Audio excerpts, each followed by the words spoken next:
ఆఖరికి పాపం కానీ ఇది ఏం తప్ప గా యాక్టరు సినిమా యాక్టరు ఈయన పేరు మర్చిపోయిండు. ఆయన చెప్పేటప్పుడు పేరు మర్చిపోయిండు. తెలంగాణ సీఎం అని చెప్పి అటు ఇటు చూసిండు కొద్దిగా. మనోనికి ఆయన ఎక్కడో తలిగింది. అయితే నేనేమంటున్నా, గింత అన్యాయం అని పేరు మర్చిపోతే జైలు పెడతావు ఇక గట్లా తయారైండు మన చిట్టినాయుడు. నేనేమంటున్నా, దయచేసి మీ అందరికి ఒకటే కోరుతున్నా, మీకు ఇవాళనే నాంపల్లి కోర్టులో పట్నం నరేందర్ రెడ్డి గారిది, అదేవిధంగా 27 మంది రైతులది మొత్తం నిన్న ఇవాళ వాదనలు మొత్తం అయిపోయినాయి. అన్న చెప్పింది కరెక్ట్. ఆర్ఎస్ ప్రవీణ్ అన్న 24 రోజులు ఆడికెళ్ళి వికారాబాద్ కోర్టుకెళ్ళి ఇక్కడికి ఫైలే రాలే.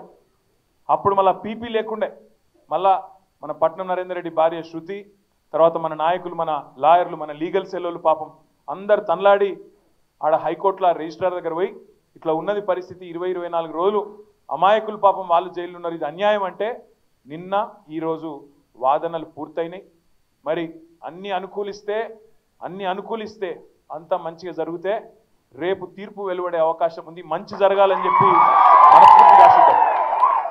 ఆఖరికి పాపం కానీ ఇది ఏం తప్ప గా యాక్టరు సినిమా యాక్టరు ఈయన పేరు మర్చిపోయిండు. ఆయన చెప్పేటప్పుడు పేరు మర్చిపోయిండు. తెలంగాణ సీఎం అని చెప్పి అటు ఇటు చూసిండు కొద్దిగా. మనోనికి ఆయన ఎక్కడో తలిగింది. అయితే నేనేమంటున్నా, గింత అన్యాయం అని పేరు మర్చిపోతే జైలు పెడతావు ఇక గట్లా తయారైండు మన చిట్టినాయుడు.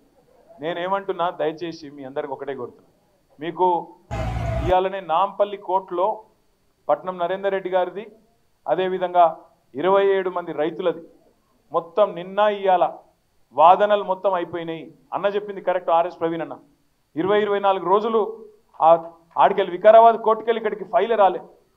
అప్పుడు మళ్ళీ పీపీ లేకుండే.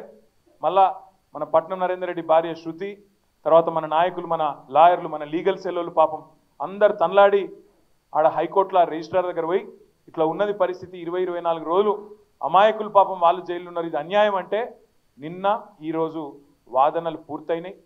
మరి అన్ని అనుకూలిస్తే అంతా మంచిగా జరిగితే రేపు తీర్పు వెలువడే అవకాశం ఉంది. మంచి జరగాలని చెప్పి